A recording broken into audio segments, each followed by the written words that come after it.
Here, Man City are building up in the midfield. Al Ain is open in space, takes it on his back foot.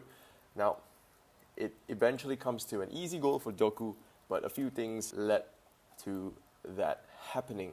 We see here the fullback's committing hard to Doku. I found this a bit strange because I don't think he sees the gap between himself and the next defender, and he must have underestimated this distance because by committing into Doku, who at the same time is making a forward run, he's left this gap open, which Ain finds beautifully over here. I guess in that moment, the smarter and the better thing to do would have just been to stand your ground and delay as much as you can, because Doku here is in a lot less dangerous position than Doku being here.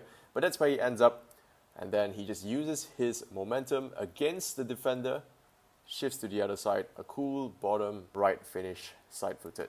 Next goal. Now, we have Man City in their typical build-up play.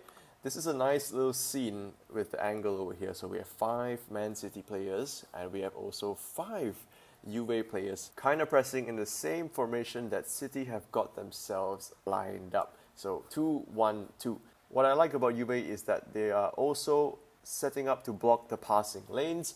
They are not touch tight, because if they were all touch tight, a 6 Man City player would have dropped into this scene to receive the ball. But they're not. So this one has kind of like him over here blocking this lane.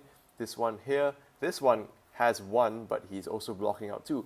So in these little moments where you make it hard for the goalkeeper to make a quick, decisive pass, it's where you can capitalize on mistakes. And that's what they do over here.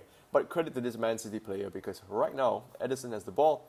He makes a quick darting drop. This is the right thing to do, but Ederson overplays the pass, and it just ends up going to Koopheimers, who takes it on. Great first touch to get himself between the 2 defenders now. Another touch to free himself up, put his body between the ball and the centre-back, and that is a nice, cool little finish over here. He could have laid it off to Vlahovic. He could have laid it off to number 7, but good finish nevertheless. This is the own goal that Man City got, which gave them the lead again. I want to point out Juve's low block. So they have 1, 2, 3, 4, 5 at the back, and then 4 in front of them. The back 4 here in the penalty spot have themselves occupied. It's 1-1 over here. But the late runner from Man City is what does the damage. You see from here, he's dropped so deep. He just ran behind the Juve player, and now he has all the options he wants. Granted, Man City would have been an even more dangerous position had one of the strikers been up here, and this one probably staying at the edge, so that we have 2 options of someone tapping in the back post and someone waiting on the edge to score. None of that happened, but Kalulu just fumbles it, and I don't think he knows the amount of time he has. But you really can't blame him, because the ball is actually at full speed whipped into him, and I think he's trying to play it out for a corner.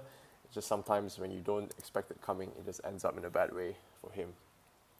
Man City's goal next. Over here, we have a driving run forward in midfield. You can see he's taking it into space.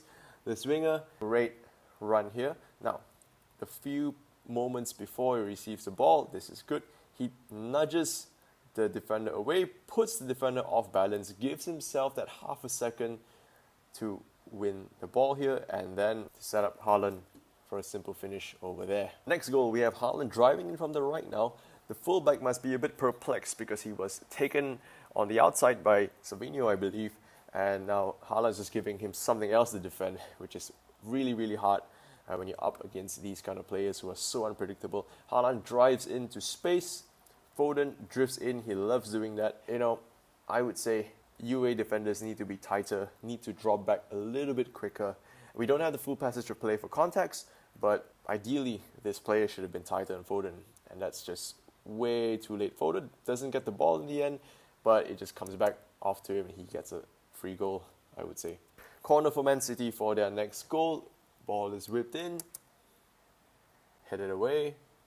Great first touch to bring it down. Whipped in again. Comes a bit of a ping pong over here. Haaland lays off a quick shot. In the box, you just have to be quick to get something towards your opposing goal. Sometimes it ends up as a goal, sometimes it's a ricochet.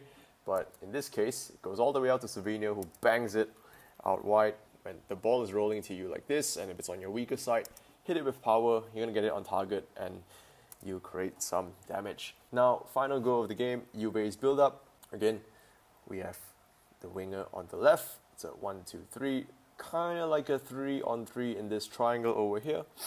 He drifts inside.